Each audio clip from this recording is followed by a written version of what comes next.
Hello everyone. इस video में हम बात करेंगे हिंदी क्लास 6 सर्वनाम। बेसिक इन्फॉर्मेशन में सबसे पहले डिफिनीशन देखेंगे। सर्वनाम होता क्या है। यहाँ पे आप देख सकते हैं, संज्ञा के स्थान पर प्रयुक्त होने वाले शब्द को सर्वनाम कहते हैं। ठीक है, यहाँ पे आप देखेंगे जैसे कुछ वर्ड होंगे, उसको हम यहाँ पे डिस्कस कर रहे हैं। यहाँ पे जैसे किसी को रिप्रेजेंट किया जाए कि वह खाना खा रहा है, तो यहाँ पे वह जो होगा आपका सर्वनाम हो जाएगा। उन्होंने काम किया, तो उन्होंने किसी को रिप्रेजेंट कर रहा है। संज्ञा जितनी भी होती हैं उनकी जगह पे जो भी वर्ड यूज़ होगा वो आपका क्या होगा, सर्वनाम होगा। ठीक, तो यहाँ पे देख सकते हैं जैसे कि रोमिश ने कहा रोमिश घर जाएगा, तो यहाँ पे मैं घर जाऊँगा। रोमिश ने कहा मैं घर जाऊँगा, तो यहाँ पे रोमिश की जगह पे मैं का यूज हुआ है, तो ये आपका क्या है, सर्वनाम है। ठीक है, एंड फिर इसी तरीके से आप ढेर सारे एग्जाम्पल यहाँ पे देख सकते हैं। छुट्टियाँ पड़ने पर रोशिम घर जा रहा है, घर जा सकता है, तो तुम घर जा सकते हो, तो यहाँ पे रोशिम के लिए तुम का यूज किया गया है। ठीक, तो ये सब बेसिक इन्फॉर्मेशन है। यहाँ पे सर्वनाम के एग्जाम्पल जैसे मैं, उसे, तुम, तुम्हारा, ये सब क्या है, सर्वनाम। ठीक, मेन पॉइंट आगे चलते हैं, सर्वनाम के भेद।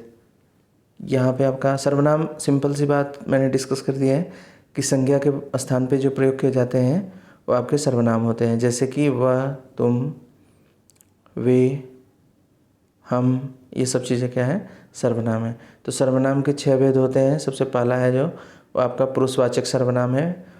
बोलने वाले, ध्यान से देखिएगा, बोलने वाले, सुनने वाले या किसी अन्य के लिए जिन सर्वनाम का प्रयोग होता है उसे पुरुषवाचक सर्वनाम कहते हैं। ठीक है, और इसमें 3 पार्ट हैं। पुरुषवाचक में उत्तम पुरुष, बोलने वाला या लिखने वाला, अपने से संबंध रखने वाले जिन सर्वनामों का प्रयोग करते हैं उसे उत्तम पुरुषवाचक सर्वनाम कहते हैं। जैसे मैं, हम, मुझे, हमें। यहाँ पे बोलने वाला या लिखने वाला, अपने से संबंध रखने वाले जिन सर्वनामों का प्रयोग करता है उसे पुरुषवाचक सर्वनाम, उत्तम पुरुषवाचक सर्वनाम कहते हैं। मैं, हम, मुझे, हमें। मध्यम पुरुष देखेंगे, बोलने वाला या लिखने वाला, सुनने या पढ़ने वाले के लिए जिन सर्वनाम का प्रयोग होता है उसे मध्यम पुरुष कहते हैं। जैसे तुम, आप, मुझे। फिर अन्य पुरुष में क्या आता है, जैसे किसी को रिप्रेजेंट किया जाता है, बोलने वाला या लिखने वाला, सुनने या पढ़ने वाले के लिए जिन सर्वनामों का प्रयोग होता है। जैसे वो पढ़ रहा है, वह पढ़ रहा है, वे खेल रहे हैं, तो ये आपके क्या हो जाएंगे, वह, वे, उसे, उन्हें आदि। ये आपका अन्य पुरुष में हो जाएगा। सेकंड पॉइंट है यहाँ पे निश्चयवाचक सर्वनाम। निश्चयवाचक सर्वनाम में जिन सर्वनाम से किसी निश्चित व्यक्ति या वस्तु की ओर संकेत किया जाता है उसे निश्चयवाचक सर्वनाम कहते हैं। यह सर्वनाम 2 प्रकार का होता है। निश्चयवाचक में 2 प्रकार बताया गया है, कौन कौन सा। पहला है निकटवर्ती निश्चयवाचक। यह सर्वनाम समीप के व्यक्ति या वस्तु की ओर संकेत करते हैं। जैसे यह बोलते हैं ना, यह कोई चीज़ रख, यह कुछ सामान, मतलब नाम करके आप रिप्रेजेंट कर सकते हैं। और ये बोलोगे कि यह कोई चेयर है या मेरी चेयर है, तो चेयर आपके पास में है, ये नज़दीक के लिए रिप्रेजेंट किया जा रहा है। तो इसी पार्ट में डिवाइड किया गया, निकटवर्ती और दूरवर्ती, जो कि दूर की वस्तु हो। वे सर्वनाम दूर के व्यक्ति या वस्तु को संकेत कर, जैसे वे, वह, सामने जो खेत दिखाई दे रहा है वे हमारे हैं। और यहाँ पे देख सकते हो, विश्वास ना हो तो यह तुम भी पढ़ लो, यानी पास में रखी हुई है। और यहाँ पे ये यहाँ क्या कर रहे हैं, आसपास की बात हो रही है, तो इसे निकटवर्ती है। यानी कि आपका निश्चयवाचक सर्वनाम में 2 पार्ट है, एक निकटवर्ती निश्चयवाचक और दूसरा पूर्ववर्ती निश्चयवाचक। निकटवर्ती में पास की वस्तुएं होती हैं और दूरवर्ती में दूर की वस्तुएं होती हैं। ठीक है, थर्ड पॉइंट देखेंगे। थर्ड पॉइंट में अनिश्चयवाचक सर्वनाम, नाम से पता चल रहा है कोई निश्चित नहीं है। जिस सर्वनाम से किसी निश्चित व्यक्ति या वस्तु का बोध न हो उसे अनिश्चयवाचक सर्वनाम कहते हैं। जैसे कि कोई, कुछ, किन्हीं आदि। दाल में कुछ पड़ा हुआ है, तो ये सब क्या हो जाएगा, कुछ, कितना है ये पता नहीं है, तो अनिश्चित है, तो ये आपका अनिश्चितवाचक सर्वनाम हो जाएगा।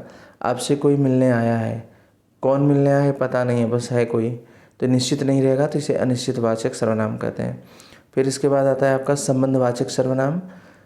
संबंध रखने वाला जिस सर्वनाम शब्दों में दो भिन्न बातों का संबंध प्रकट होता है अथवा जो प्रधान वाक्य से उसके आश्रित वाक्य को जोड़ते हो उन्हें संबंधवाचक सर्वनाम कहते हैं। जैसे जिसे देखो वही धूर्त है, जिसे वही, जिसकी लाठी उसकी भैंस, जिसकी उसकी, तो ये सब क्या हो जाएंगे, संबंध रिप्रेजेंट कर रहे हैं। ठीक है। फिर आता है प्रश्नवाचक यानी क्वेश्चन मार्क। ये तो पता ही है आपको।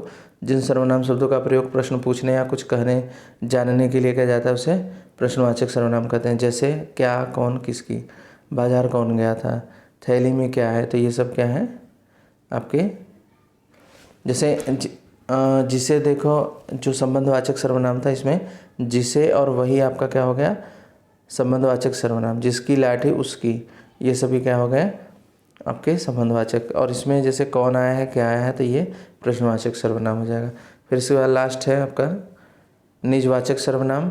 जिन सर्वनाम स्वयं के निज या अपनेपन का बोध होता है वे निजवाचक सर्वनाम कहलाते हैं। जैसे आप, अपने आप, स्वयं, खुद, आप ही, आप आदि। जैसे निधि ने स्वयं पत्र लिखा, तो यहाँ पे स्वयं जो है आपका निजवाचक सर्वनाम हो गया। तुम अपना लेख अपने आप सुधार सकते हो, तो अपने आप जो हो जाएगा निजवाचक सर्वनाम हो जाएगा। मैं खुद भोजन बनाऊंगा, तो यहाँ पे खुद जो हो जाएगा, खुद के लिए बात हो रही है, निज मतलब, तो यहाँ पे निजवाचक सर्वनाम हो जाएगा। तो ये थी सर्वनाम की क्लास। वीडियो पसंद आई हो तो लाइक करिएगा और चैनल को सब्सक्राइब कर लीजिए, जिससे कि इस टाइप की जितनी भी वीडियो आपको सब्जेक्ट वाइज आपको सही समय पे मिल सके। Thank you for watching.